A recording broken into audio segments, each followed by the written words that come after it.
saluons, chers amis internautes de tout l'univers, c'est-à-dire vous qui nous suivez de partout. Nous vous disons shalom, shalom, et merci pour avoir été avec nous dans nos émissions passées, et merci aussi parce que vous nous faites confiance de continuer à nous suivre sur Temps Messianique TV dans cette émission Salut pour tous. Je crois que dernièrement, nous vous avons parlé sur la question qui nous avait été posée sur la fête de Noël. Aujourd'hui, nous allons aborder un grand sujet qui va nous amener encore plus loin. Mais avant que je puisse vous dire sur quoi nous allons nous entretenir, je vous encourage, à vous tous qui nous suivez, et je vous prie de vous abonner massivement à cette chaîne Temps Messianique TV. Abonnez-vous massivement, je vous en supplie. Et non seulement vous abonner, mais aussi visiter notre page Facebook, la page officielle. Vous tapez seulement Mwamba Ben Shaddai. Vous verrez que nous publions encore beaucoup sur cette page-là. Donc, c'est une façon de nous encourager à ce que nous puissions vraiment avoir la force de vous servir. Alors, nous avons un thème. Ce thème s'intitule « Les mystères de l'iniquité agit déjà ». Les mystères de l'iniquité agit déjà. Pourquoi un grand thème comme celui-là?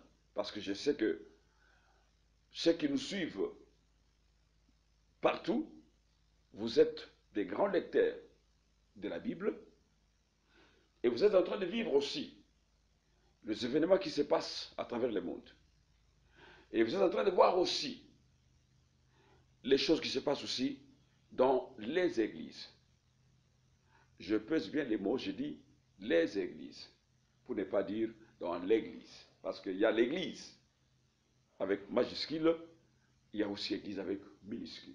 J'expliquerai tout cela après. Alors, je vais prendre le premier chapitre de notre message dans des Thessaloniciens, chapitre 2, versets 7 à 8. J'ai dit des Thessaloniciens, chapitre 2, versets 7 à 8. Je vais ouvrir ma Bible. Je vais vous lire.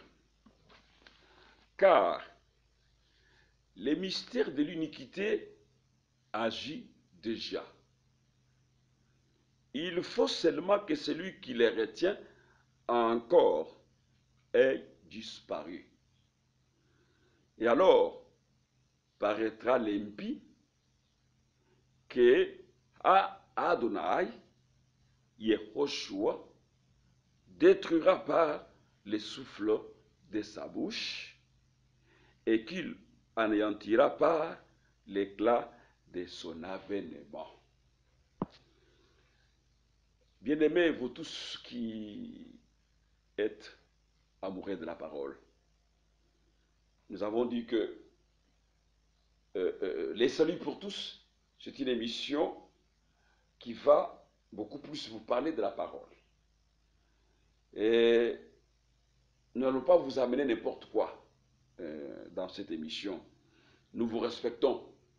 Et nous respectons aussi vos vies. Parce qu'on ne blague pas avec la foi. Je vous demande vraiment d'être des grands lecteurs de la Bible. Et non seulement d'être des grands lecteurs de la Bible, mais je vous demande aussi, comme je l'avais fait dans nos premières émissions, d'avoir confiance à toutes sortes de versions bibliques. Et vous découvrirez beaucoup de choses en faisant cela. Ici, c'est notre apôtre, le vrai apôtre des nations, l'apôtre Paul, qui écrivait aux bien-aimés des Thessaloniques, en leur parlant que le mystère de l'iniquité agit déjà. Vous comprenez que à l'époque de l'apôtre Paul, il est clair en disant que le mystère de l'iniquité agit déjà. Il faut seulement que celui qui les retient encore ait disparu. Bien-aimés internautes, vous tous qui aimez la parole, l'apparition de cet impie,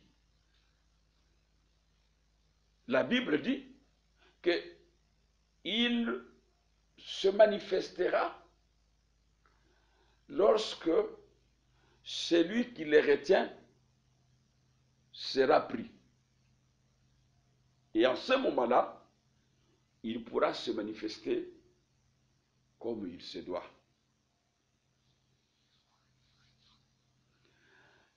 Ce qui veut dire que son apparition visible est conditionnée par le départ de celui qui les retient.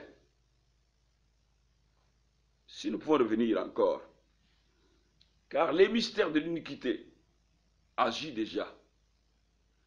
Il faut seulement que celui qui les retient encore ait disparu. Et alors paraîtra l'impie que Adonai, Yehoshua, détruira par le souffle de sa bouche. Et qu'il anéantira par l'éclat de son avènement. Si vous comprenez les deux versets là, vous trouverez qu'il y aura ce qu'on appelle le cheminement des histoires. Avant que Adonai puisse anéantir cet homme par l'éclat de son avènement, il y a des étapes à franchir. C'est pourquoi, si nous prenons le verset qui précède, nous allons comprendre très bien que l'élément moteur qui peut nous faire comprendre les mystères de l'iniquité qui agit déjà est décrit dans 2 Thessaloniciens chapitre 2 verset 3. Je voudrais qu'on lise 2 Thessaloniciens chapitre 2 verset 3.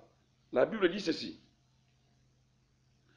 que personne ne vous séduise d'aucune manière, car il faut que l'apostasie soit arrivée auparavant et qu'on ait vu paraître l'homme du péché, le fils de la perdition. Donc, l'apôtre essaie de nous montrer ici quelque chose qui doit arriver avant. Parce que, à travers nous les serviteurs, dans nos prédications, dans nos enseignements, à travers le monde, chacun de nous essaye d'expliquer l'histoire de l'iniquité qui agit de sa manière. C'est comme ça que l'apôtre Paul essaye de nous montrer clairement que non.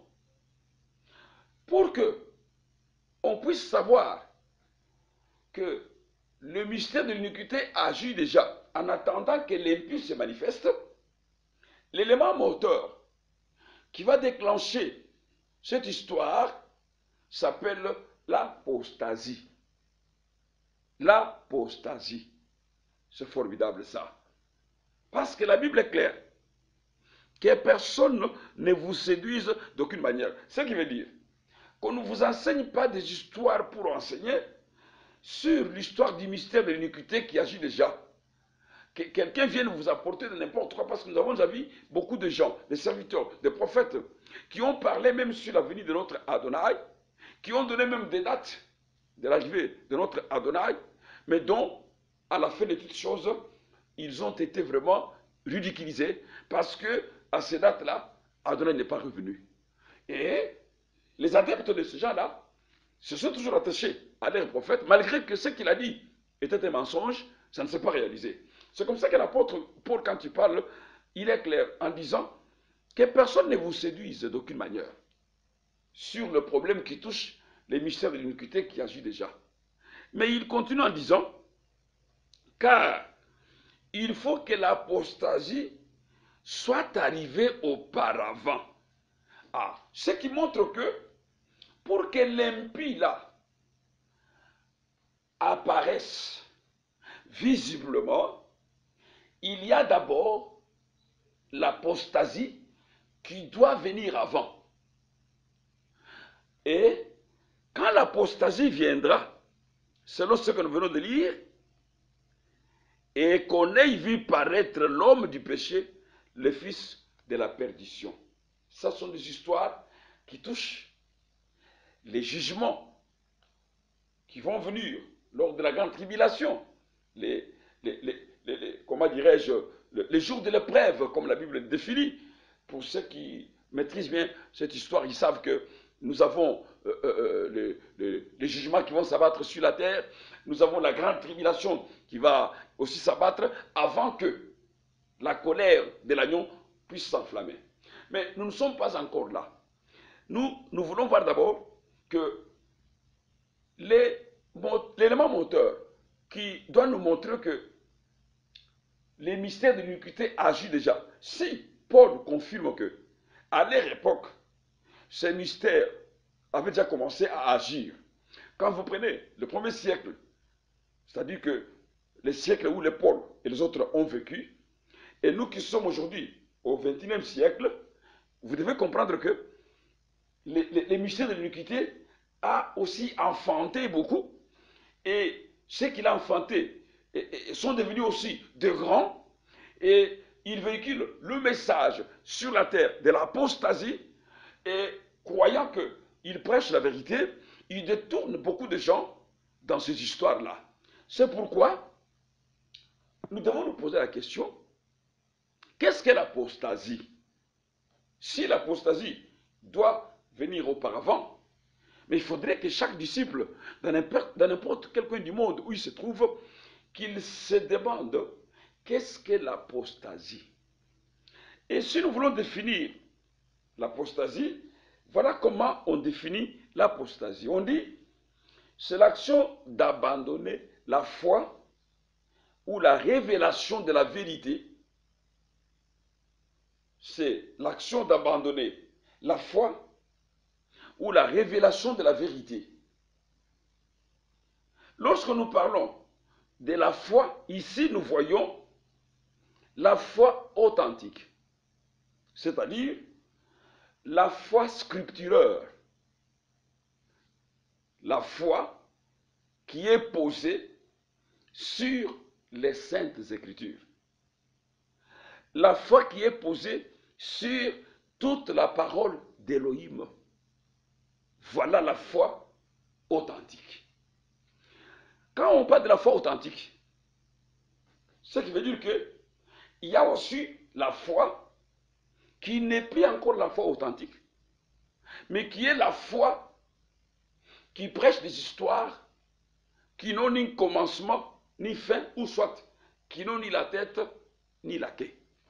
C'est ainsi que, quand nous prenons des Thessaloniciens, là où nous étions, au chapitre 2, versets 3 et 4, nous comprenons que la manière la plus facile de pouvoir comprendre ou détecter l'apostasie, c'est décrit dans 2 Pierre, chapitre 2, versets 1 à 2.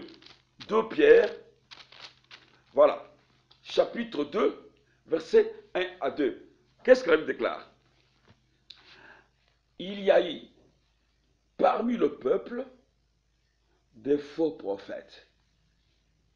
Et il y aura de même parmi vous de faux docteurs qui introduiront des sectes pernicieuses et qui, régnant le maître qui les a rachetés, attireront sur eux une ruine soudaine. Plusieurs les suivront dans leur dissolution, et la voix de la vérité sera calomniée à cause d'eux. Voilà, mes chers frères. Donc, pour comprendre ou détecter facilement que dans cette église ou dans cet homme, il y a déjà l'apostasie, nous avons ici les indicateurs. La Bible reconnaît que, comme il y a eu plusieurs faux prophètes à l'époque, mais aujourd'hui, il y aura beaucoup de docteurs, attention. Il dit, qui enseigneront, j'aime beaucoup ça, beaucoup de faux docteurs qui introduiront des sectes pernicieuses et qui, régnant le maître qui les a rachetés, attireront sur eux une ruine soudaine. Vous comprenez déjà que la Bible a déjà prononcé la sentence contre ces faux docteurs-là. Ils peuvent enseigner des histoires. Ils peuvent introduire des sectes pernicieuses, comme aujourd'hui nous sommes en train de le voir à travers le monde. Il suffit seulement de voir les choses qui se passent dans les églises. Deux fois vous vous demandez, nous sommes dans quel monde? Et ce que nous sommes en train de voir, ça sort d'où? Mais la Bible dit que malgré que ces faux docteurs introduiront des sectes pernicieuses, leur ruine est déjà prononcée. Le verset 2, plus dangereux, il dit, plusieurs les suivront dans leur dissolution et la voix de la vérité sera calomniée à cause d'eux. Mes chers frères et sœurs, plusieurs les suivront. C'est comme ça que vous le verrez. Des fois, ils se glorifient en vous disant, j'ai une assemblée de 3000 âmes. J'ai une assemblée de 5000 personnes. J'ai la plus grande église de la ville. Mais oui, d'accord, nous ne refusons pas parce que à l'époque, même quand Adonai était sur la terre, les apôtres ont fait du travail. Il y a eu 3000 âmes qui ont cru. Il y a eu d'autres 5000. On nous parle de beaucoup d'âmes. Et le fait seulement d'avoir aujourd'hui 5000 âmes ou une grande église sur la ville, ce n'est pas cela là, les thermomètres qui prouvent que vous avez de la vérité. Non. Alors pourquoi? Parce que les communs des mortels aiment qu'on leur dise des histoires qui n'ont pas de fondement biblique. Quand il y a le mensonge, quand il y a le contre-vérité, voilà les choses que les gens aiment. C'est comme ça qu'on dit que plusieurs les suivront dans leur dissolution et la voix de la vérité sera calomniée à cause d'eux. À ce moment-là, même quand on prêche la vérité, la vraie parole, cette foule-là n'acceptera jamais, déjà séduite par des histoires qu'on leur raconte, ils rejettent la vérité. Voilà pourquoi vous avez de l'intérêt, chers amis internautes, à être branchés sur Temps Messianique TV, dans son émission Salut pour tous, pour écouter des choses pareilles. Nous voulons terminer par ici, parce que nous savons que le message continue. C'est un message qui va nous prendre beaucoup de temps, mais retenez que nous sommes en train de parler sur les mystères de l'iniquité agit déjà. Là où vous êtes, dans n'importe quel coin du monde, si vous ne l'avez pas encore compris, je vous dis aujourd'hui que les mystères de l'iniquité agit déjà. Et il a commencé d'agir à l'époque de Paul. Et ce qu'à notre temps aujourd'hui, il a grandi. Restez branchés à la chaîne Temps Messianique TV pour votre édification. Au nom de toute l'équipe technique et de mon fils Tite Kalambaï qui réalise cette émission, nous vous disons au revoir et à la prochaine.